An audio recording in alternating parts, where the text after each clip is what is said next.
Usually the mana that existed on a world would affect the inhabitants based on their environment, giving them advantages over whatever the overarching theme of their world was.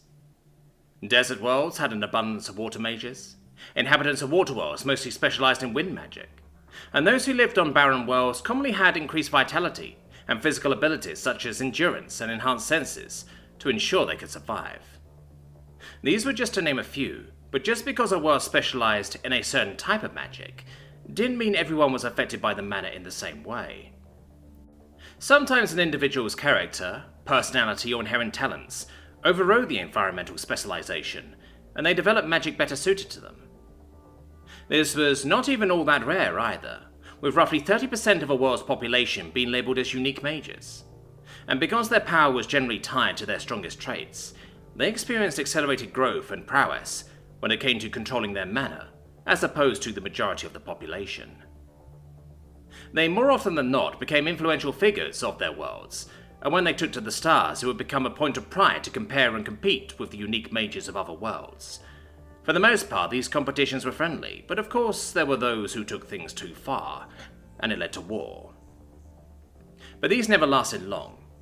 Not because the sides were able to come to agreements or wanted to settle things peacefully, but because too many unique mages would die if they lasted for more than a few years. No race wanted to lose its magical geniuses, even if they weren't exceedingly rare.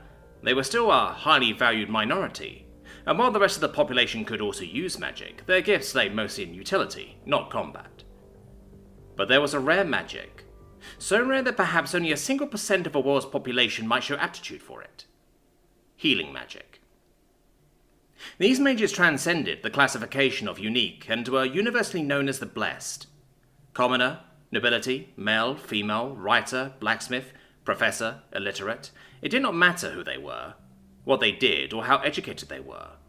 If someone showed even a hint of promise in healing magic, they and any family they might have were immediately taken under the protection and care of their world's rulers.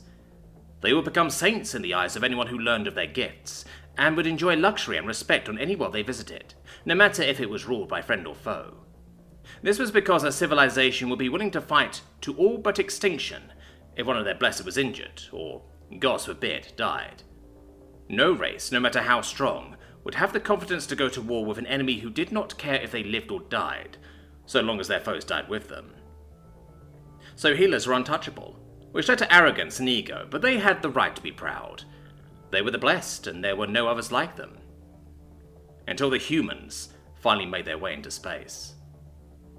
When humanity left their mana-starved world and headed into the stars, an event occurred that shook the rest of the galaxy to their core. Upon entering the abundantly mana-rich space outside of their solar system, the mana reacted almost violently upon contact with their cells. It treated the absence of magic within humans almost like an injury or illness, and poured endlessly into them in an attempt to heal them. Leaving their system seemed to have acted like punching through an invisible barrier, as once the humans aboard experienced mana for the first time, it leaked into the system, slowly making its way deeper until it reached Earth. Finding the same condition present in the inhabitants there, and overriding personal traits and environmental factors due to the perceived urgency to fix humanity, for the first time in recorded history, every member of a species was gifted with the same magic affinity. An entire race of blessed.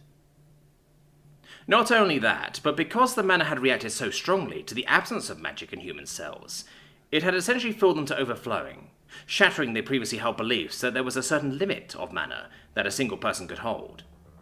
Mana poured off humans in waves, only to be reabsorbed back into them again and again, like a reactor that would somehow take the energy it generated back into itself, as infinite, self-sustaining fuel.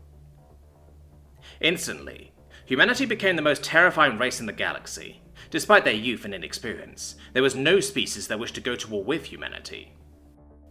This was not just because there was no shortage of races who didn't want to make friends with an entire race of healers, but because of the way their magic worked.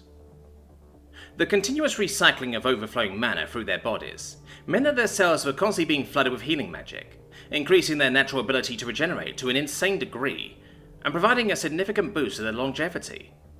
A human could still die, but anything less than a certain fatal blow, and there was no guarantee they would stay down for the count.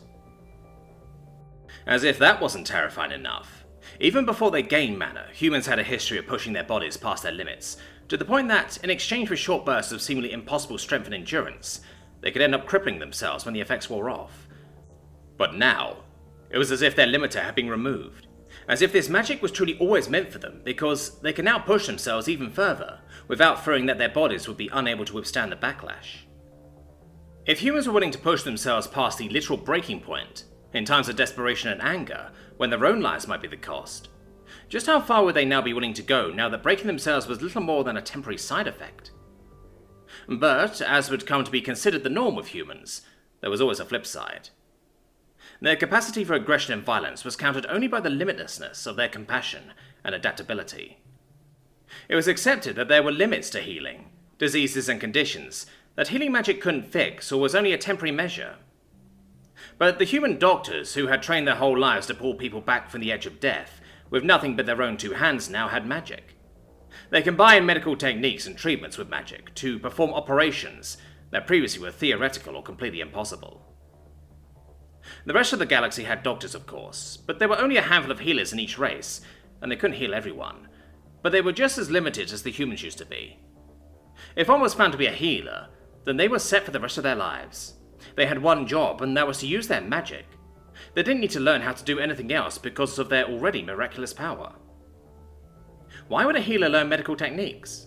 When their power was enough for most situations, why would they put in so much effort and time into something they would only rarely or possibly even never use? The reliance on their magic became their crutch.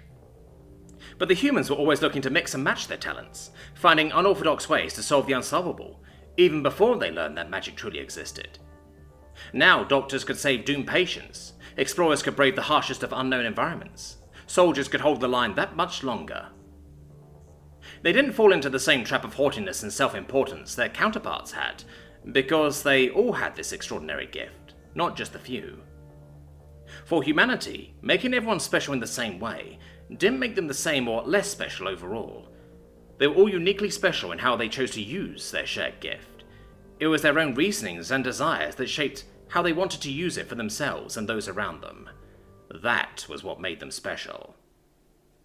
While other races might have seen this as the peak of their civilization and been satisfied with themselves, humanity's insatiable appetite for more drove them onward and upward, in the search of new peaks to climb and new limits to break through. More places to explore, more time to live, more knowledge to learn. There was nothing so great, not even this powerful magic, that was the envy and desire of countless species that could cause humanity to forget to march ever forward. And perhaps that is why, out of all the races in the galaxy, humans are healers.